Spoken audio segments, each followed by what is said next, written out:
네, 새해 인사는 이따 하겠습니다. 예, 앞으로 자리가 있습니다. 예.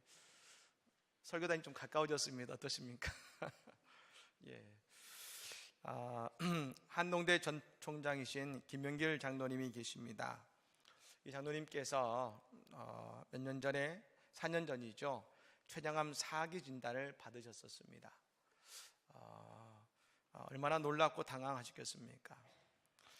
그런데 그 당황스러운 이 장로님께 어느 권사님께서 시편 118편 17절의 말씀을 보내주셨습니다. 내가 죽지 않고 살아서 여호와께서 하시는 일을 선포하리로다. 이 말씀을 권사님을 통해서 받으신 겁니다. 그 말씀을 들으니까 이런 생각이 드는 것이죠. 아직 좀 할 일이 있는가 보구나. 그래서 하나님께 기도한 것입니다. 하나님, 저를 살려주시면 주님이 하신 일을 선포하겠습니다. 그리고 항암 치료를 받았습니다. 1년 반 항암 치료를 받는데 총 27번을 받으셨다고 합니다. 쉬운 일이 아니죠. 그런데 이 김명길 장로님의 기쁨은 다른 것에 있는 것이 아니었습니다. 그 힘든 치료를 받으면서도 한 번도 주일 예배를 거르지 않았다는 것입니다. 그 힘든 어둠의 터널과 같은 시간 속에서도, 그 힘든 몸을 이끌고서도 반드시 예배를 드리셨는데, 그 예배함이 장로님을 붙드시는 하나님의 능력이 되었다는 것입니다. 이제 2018년의 마지막 장에 달려가는 이 시간에 예배하는 우리 모든 성도님들에게도 오늘 이 김명길 장로님이 누리셨던 예배함의 능력과 기쁨이 우리 가운데 함께 하시기를 간절히 축복합니다. 우리 교회는 장자의 사명을 붙들자라는 주제를 가지고 지난 3년간 종교개혁의 기체를 붙들고 나아가고 있습니다. 한번 따라해 보실까요? 장자의 사명을 붙들자. 장자의 사명을 붙들자. 할렐루야. 아멘. 첫 때는 오직 말씀으로라는 주제로 시작했습니다. 성경을 암송하고 성경을 함께 읽고, 그리고 저는 무엇보다도 우리 교회는 어떤 교회보다 더 성경을 많이 읽고 깊이 묵상한다고 믿고 있습니다. 그 가운데 한 가지에 우리의 또 쓰고 있는 보학 기계가 있습니다. 52주 동안 성경을 한번 읽는 것을 목표로 해서 그 문제를 내드립니다. 이번에도 53분이 이 보학 기계를 한 번도 빠지지 않고 해주셨습니다. 그 가운데 제가 지난주 신방 가운데 감동되었던 말씀이 있습니다. 권사님께서 몸이 아프셔서 수년간 교회에 출석을 못 하시는데, 이 권사님이 매주 월요일이면 자제분이 가져오신 보학 케이크를 가지고 매주 월요일마다, 그리고 그 보학 케이크를 하고 계시다는 것입니다. 매년 개근하고 계십니다. 몸이 힘들어 교회에 오기는 어려우시지만 말씀으로 함께 교회 생활을 하시는 모습이 너무나 은혜가 되었습니다. 그리고 올 한 해는 오직 은혜로라는 주제로 우리 교회는 은혜를 사모하며 나아갔습니다. 그 은혜의 사모함의 결과가 프랜시스와 족수 선교사라고 하는 116년 만에 우리는 선교사를 파송하는 교회가 된 것입니다. 또한 제주 선교 등과 같은 다양한 선교를 하게 하셨고, 우리 주변에 있는 어려운 교회를 돕는 등 하나님의 은혜로 많은 이들을 감당할 수 있게 해주신 것입니다. 이제 2019년도는 오직 믿음으로 라는 주제를 가지고 올 한 해 우리의 믿음의 길을 나아가고자 하는 것입니다. 바울 사도는 로마서를 썼습니다. 그럼 왜 이 로마서를 바울 사도는 썼을까요? 바울 사도는 로마에 있는 성도들에게 복음과 그 믿음의 생활에 대해서 강조하고 있습니다. 여러분, 이것을 보면 그들이 예수님을 믿고 신앙생활을 하고는 있지만 오늘 바울이 강조하고 있는 이 모습을 보면 그들은 지금 믿음의 감격과 믿음의 열정을 잃어버리고 있는 것입니다. 로마의 황제의 박해와 어려움 속에서 믿음의 소망이 약해져 가고 있는 그들에게 로마서는 복음의 불을 붙이기 위해 바울 사도가 이 로마의 서신서를 쓴 것입니다. 특히 로마서 1장 16에서 17절까지의 말씀은 로마서의 엑기스와 같다고 합니다. 여러분, 우리 신구약 말씀을 여러분 어떤 짤 수 있는 기회에 넣어서 짰을 때 한 방울의 한 구절의 말씀이 나온다면 그게 뭐냐면 요한복음 3장 16절입니다. 이 로마서의 말씀을 여러분 쥐어짜서 엑기스를 만든다고 했을 때 거기서 나오는 구절이 뭐냐면 16절과 17절의 말씀인 것입니다. 특히 오늘 본문의 말씀인 27절의 말씀은 루터가 예수님을 진정 만나고 복음 앞에 아멘 하게 되었던 말씀이 오늘 본문의 말씀인 것입니다. 이 한 구절의 말씀이 루터라는 사람의 인생을 바꾼 것입니다. 저 로마교회의 편지를 쓴 이유가 바로 이것이지요. 그들은 말입니다, 복음을 부끄러워했습니다. 오늘 우리의 말로 하면 이런 것입니다. 그들은 복음을 부담스러워했습니다. 특히 그 당시의 십자가는 부끄러움의 상징이었습니다. 로마의 황제가 식사할 때에 한 가지 여러분 불문율이 있었습니다. 절대로 십자가라는 말을 하면 안 됩니다. 그 십자가를 말하면 그와 동시에 이 황제가 식사를 중지할 정도였습니다. 십자가를 부끄러워했습니다. 예수는 좋은데 십자가는 감추고 싶은 것이었습니다. 우리도 어쩌면 비슷하지 않을까요? 예수님은 좋지만 말씀대로 믿음대로 사는 것이 부담스럽지는 않으십니까? 그런데 오늘 16절의 말씀에 바울 사도는 이렇게 말합니다. 16절의 말씀이죠. 내가 복음을 부끄러워하지 아니하노니 이 복음은 모든 믿는 자에게 구원을 주시는 하나님의 능력이 됨이라. 먼저는 유대인에게요 그리고 헬라인에게로다. 복음은 구원을 주시는 하나님의 능력이라는 것입니다. 이 구원의 능력은 어떤 능력이겠습니까? 살리는 능력이 있는 겁니다. 일으키는 능력입니다. 이 능력은 두나미스라고 해서 두나미스는 곧 성령의 능력을 말하는 것입니다. 우리가 예수님을 오래 믿으면 사실 많은 것을 배웠고 듣고 해서 잘 압니다.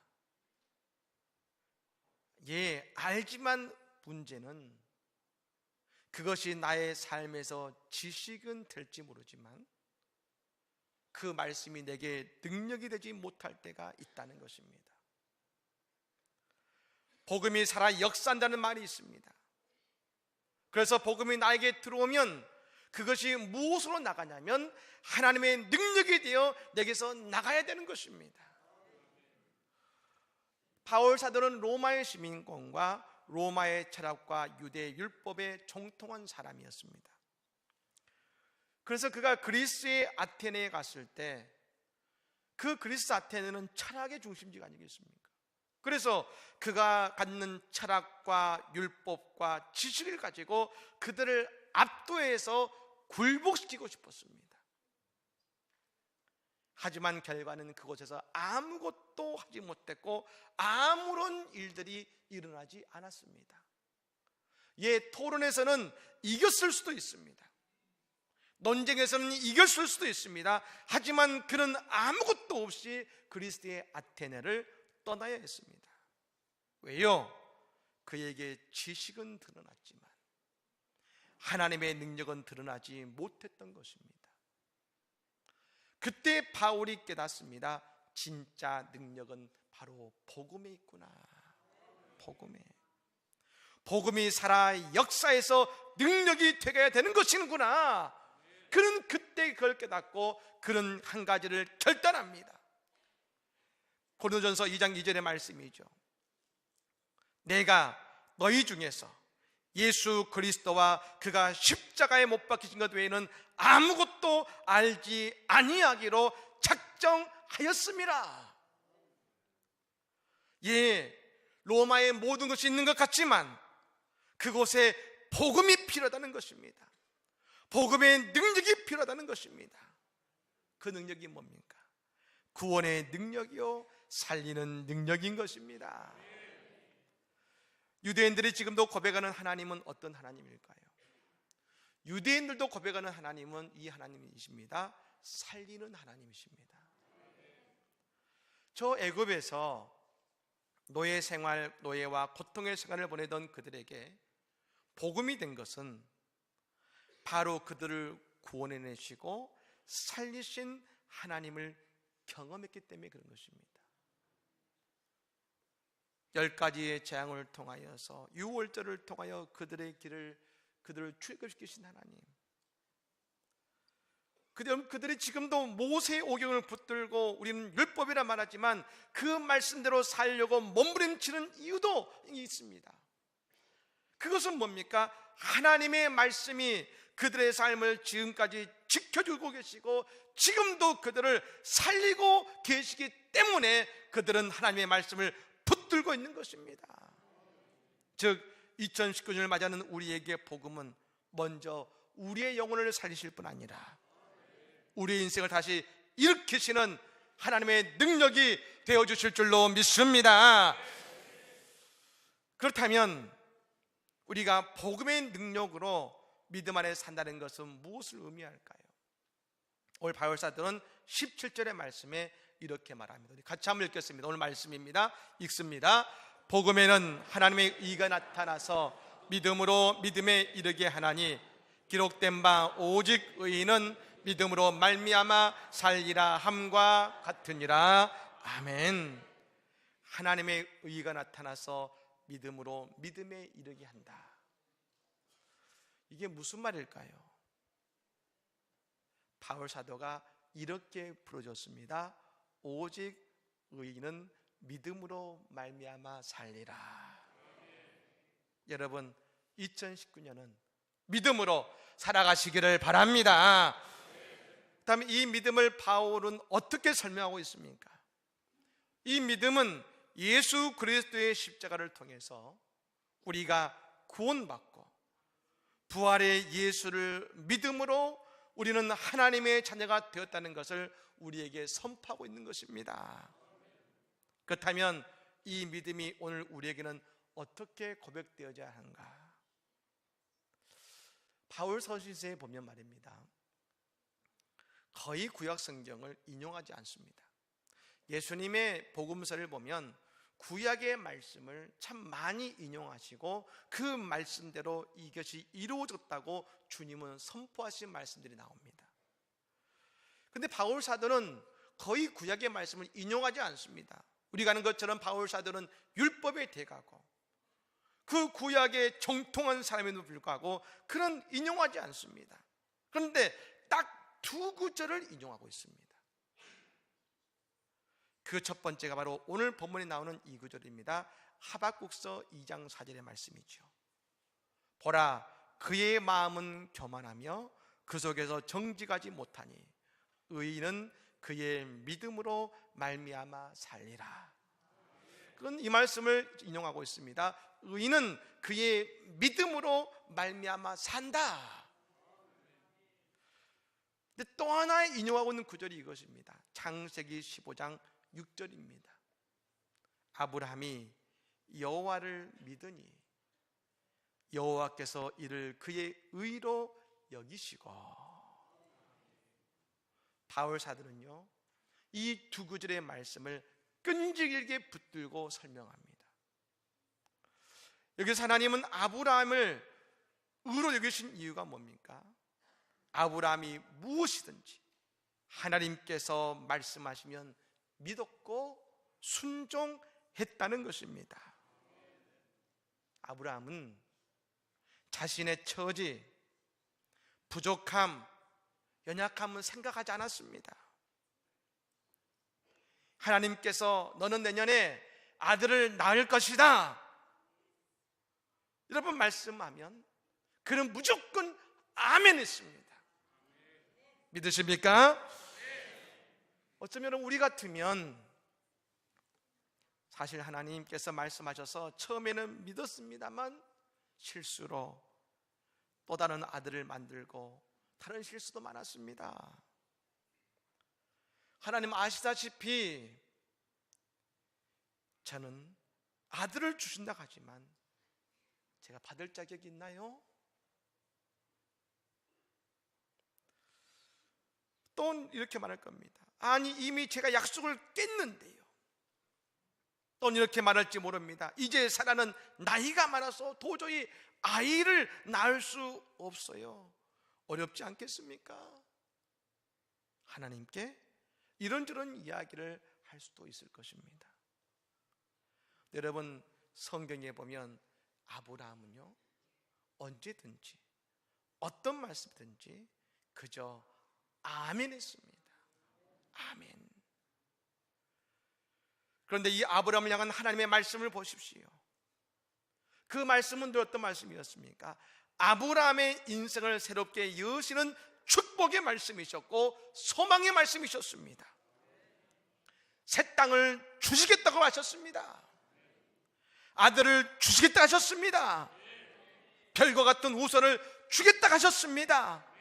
눈을 들어 바라보는 모든 것을 다 그에게 주겠다 하셨습니다. 아멘은 자에게 응답이 있을지어다. 새 땅을 주겠다 하셨습니다. 아들을 주겠다 하셨습니다. 별과 같은 후손을 주겠다 하셨습니다. 눈을 들어 본 모든 것을 다 주겠다고 하셨습니다. 아브라함은 그것에 대해서 아멘 하면서 말입니다. 현재 내 자리에서 일어나 믿음으로 그 발걸음을 내딛은 것입니다. 예수님의 십자가를 믿는다는 것은 곧 우리의 죄가 용서받고 우리가 새로운 존재가 되어서 새로운 삶을 살아가게 되는 것입니다. 믿는다는 것은 지식이 아닙니다. 믿는다는 것은 나아가는 것입니다. 그리고 그 속에 역사하시는 하나님의 능력을 우리가 경험하고 그 능력으로 살아가는 것입니다. 그러니 하나님의 복음이 전혀 부끄럽지도 부담스럽지도 않습니다. 우리는 늘 감사하게 되는 것입니다. 2013년 4월 16일 미국에 존경받던 복음성가 가수 조지 베벌리 쉐이옹이 104세의 일기로 하나님의 부르심을 받았습니다. 근데 그가 어디에 잠들었냐면 저 빌리 그레엄 목사님의 부인이 잠들었던 노스캐롤라이나에 있는 빌리 그레엄 기념 도서관 내에 묻혔습니다. 아니 왜 그런 대우를 받았을까? 이 조지 베벌리 쉐이옹은 캐나다 출신의 젊은 음악도입니다. 23살의 나이에 뉴욕시티 음악 오디션에서 합격해서 그 라디오의 전속 가수로 채용되었습니다. 근데 그때 그 라디오의 가수가 되면서 한 가지 조건을 제시합니다. 우리 같으면 그냥 무조건 예 열심히 하겠습니다 할 것 같은데 한 가지 조건을 제시했는데 그게 뭐냐면 내가 가스펠을 불러도 되겠습니까? 라고 물은 것이죠. 그때 방송국에서 말합니다. 합의된 노래만 부를 수 있습니다. 당연히 그러겠죠.